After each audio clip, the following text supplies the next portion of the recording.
By now we know that losing fat means being in a calorie deficit. But what most people don't realize is just how easy it is to sabotage that calorie deficit without even knowing it. And that's exactly why people get stuck and frustrated not being able to lose weight for weeks, months, or even years. In this video, I'm gonna break down the biggest ways people unknowingly ruin their fat loss. This is based off of years of real world experience working with hundreds of clients. This isn't just theory, this is actually based off science and my own experience with all of my clients. Because after working with a lot of people firsthand, I've seen exactly what leads to them getting stuck and what can help them get unstuck and finally break through that calorie deficit plateau. But first is a story I want to share with you that I think illustrates this point really well. Kodak was, if you're old enough to remember Kodak, let me know in the comments if you are like, I remember them. Can't believe that they used to be a thing. They were the giant in the film industry. That was before digital cameras came out. They invented, I didn't know this, researching for this video, they invented the digital camera in 1975. They feared losing film profits and they feared like what a changing, economy would do. So they just kind of ignored the digital revolution. Sony and Canon, they were the first to kind of adapt to that digital revolution, and Kodak filed for bankruptcy in 2012. So that's interesting that they were the giant, they were the top in their industry. They ignored a changing environment and that led to failure. The way that this connects to fat loss, and I think the most important part of you getting through your fat loss plateau in regards to your calorie deficit, is the junk food at home. Your environment, not adapting your environment to suit your new goals. If you go to the store and you pick up junk, even if it's for the family, and I have a fix around that I'm gonna tell you about that I use. Like if you have kids or something, you're kind of like, well, I'm kind of stuck. I totally feel you, okay? I'm gonna help you out with that. But if you bring home junk from the store, you're setting yourself up for failure. You're not adapting to your environment, to your goals, just like Kodak did not adapt to the changing environment with the digital camera. So this point is really, if it's in your house, you'll eat it. If it's in your house and not accessible, on the other hand, you probably won't eat it. So my first little hack for this, although the point is like adjusting your environment. And if your environment has trigger foods in it, then you're setting yourself up to fail. That is the point here. But a little tip within this is look up like plastic lockbox or something on Amazon. We have one, and my wife knows the combination. The only thing that I can't really control myself around is peanut butter. And so just classic peanut butter, I can't.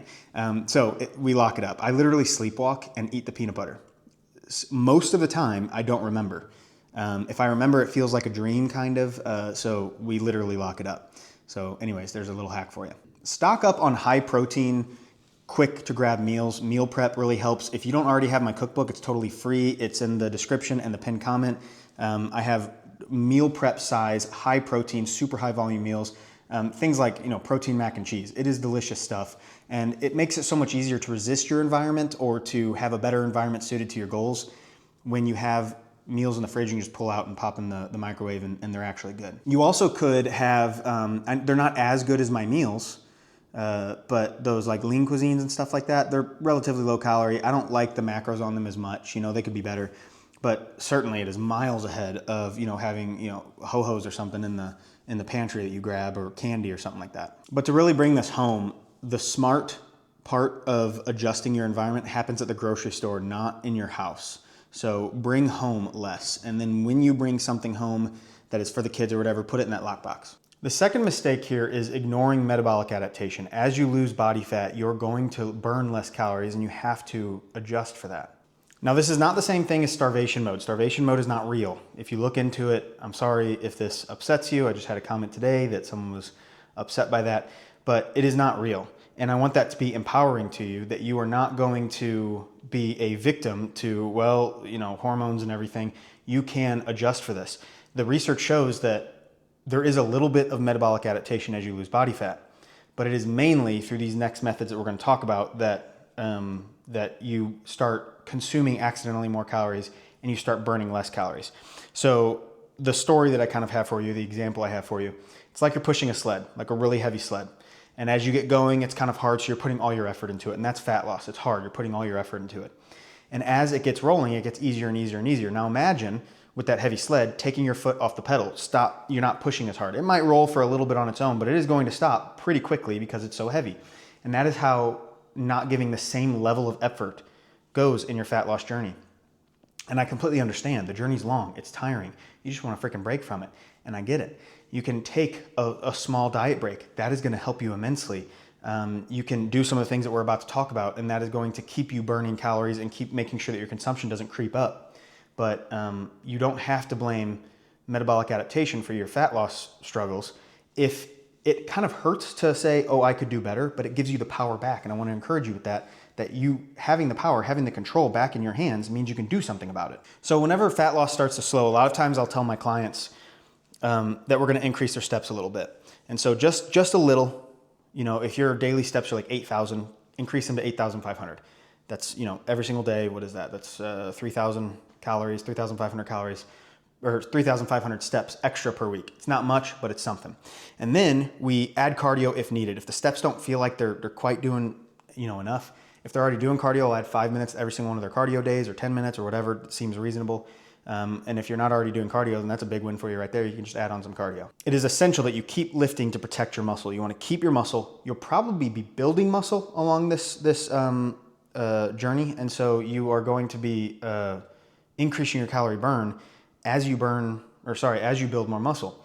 So being patient is a big key here as well, because you are following the right system. If you were lifting, or if you're doing some sort of resistance training, like with these rings, if you are building muscle and you're focused on keeping your muscle, then you're going to be in a lot better spot in 3 months. Just don't give up. Also, recommit to accurate food logging. Calorie creep, I think, is one of the biggest reasons for metabolic adaptation or starvation mode, where a person accidentally it's not actually they're going into starvation mode, they're accidentally eating more calories.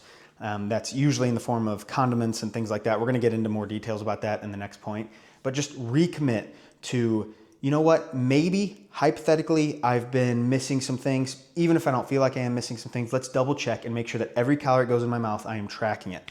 And that's gonna go a long way. You might find, oh, I was putting ketchup on things that I didn't really, not that 20 calories or 40 calories makes that big of a difference, but 20, 40, 100, 150, and another 20 added together, whatever that is, you can do the math for me if you want, put it in the comments. That is going to make a big difference in your diet. Okay, so I got some stats for you here. Each additional meal or snack consumed outside the home adds an average of 134 extra calories compared to the same exact meal prepared at home. I'm not sure if that's true, but it seems true. Calories are higher while we're eating out. I'm gonna tell you what the third point is here after these stats, and that's gonna be part of it. Here's another stat, or another thing I found. Black coffee has an average of 5 calories. There is calories, believe it or not, in just black coffee. Cappuccino with milk is 120 calories, and then a white chocolate mocha frappuccino is 420 calories. That's a big difference between those, and each person would say they drink coffee, right? So mistake number 3 is overestimating calories burned and underestimating calories eaten. A lot of times those like watches, Apple Watch, all that, I wish I could show it to you quickly. Can I? This, I don't know if it's showing it to you. The Rogue Echo bike. I hope that showed it to you. I don't know. I couldn't see. But your treadmill, your bike, whatever, cardio machine, those always overestimate calories. The watches also overestimate calories. I don't know why. I guess the formulas just aren't quite up to par. There's like, I don't know, I'm making this up. There's like 15 things that lead to how much a person burns in terms of calories. And those things only track like 2 of them, 3 of them, your gender, your height, your weight, and your, what is that, four things, your heart rate. So there's more things that go into a person's calorie burn, and I'm assuming that's why they're off. Either way, those estimations are just estimations. Give yourself the power back and say, I don't really care about those. Those are a good way of eyeballing what I'm doing, but I have the power to improve. So it doesn't have to be perfect. It just needs to be accurate in terms of your calorie tracking. So the hidden calories that I find my clients struggle with most, I have a short list here, is weighing meat raw versus cooked. You can do either one. You can weigh chicken breast, after you've cooked it, that's fine. But you have to add back in the water that originally was in the chicken that left during the cooking process. If you've ever noticed that you cook chicken, or let's take a burger patty. You'll take, a burger patty, it'll be this big, and by the time it's off the grill, it's a tiny little burger. That's because it lost all that water. But the calories are still in that burger. So it weighs a lot less, but the calories are the same. So we need to adjust for that. Let's just take chicken breast. Almost any meat, I do the same exact formula. It's close enough. Divide it by 0.75 if it's cooked. So if you have 3 ounces of chicken divided by 0.75, that's 4 ounces. For every 3 ounces, you have to add an ounce. That's another way you can think about it. So if you wanted 8 ounces of chicken, you would actually measure out 6 ounces of cooked chicken. Or if you're doing it in a recipe, obviously you would add it raw. And then you would have an accurate weight. Just 4 ounces is 4 ounces whenever it's raw. So condiments is another big one where people start adding condiments, just a little here, a little there, especially if it's very fatty condiments, Caesar dressing, ranch, full fat ranch especially, things like that, creamy buffalo sauce. Those are going to really add up. And then coffee additives, your creamer, that has to count. You have to add that. If it's 60 calories per creamer and you add 3 of them, that makes a big difference. Those are the major ones that I see.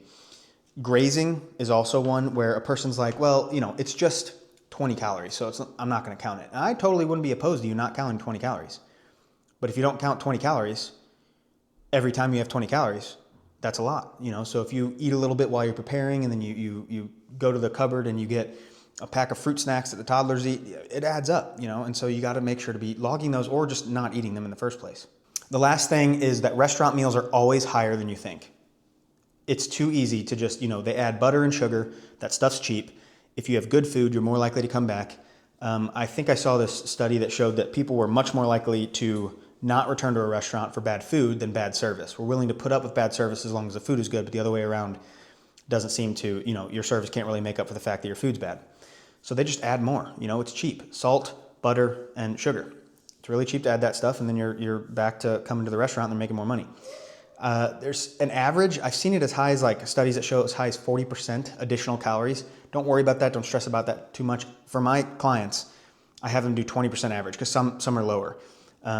Additional calories. So if you go out and you find a burger at a restaurant and it's 600 calories, multiply that by 1.2, that's how many calories you're actually doing. So if you're logging in MyFitnessPal and you go to a Mexican restaurant and it's like a chicken quesadilla, and that chicken quesadilla is 700 calories, multiply 700 by 1.2 and put that into or you just log a chicken quesadilla, that's 700 calories, and say that you ate 1.2 servings, because that's probably about, what you actually ate, because they add more. Fixing your calorie deficit is for sure not the only way, and this will give you even more power to do something else as well. It's not the only way to fix your fat loss plateau or to get through a fat loss plateau or to start losing fat. In fact, doing the better exercises is a huge way that you can watch this video right here, and that'll help you also continue or to start your fat loss.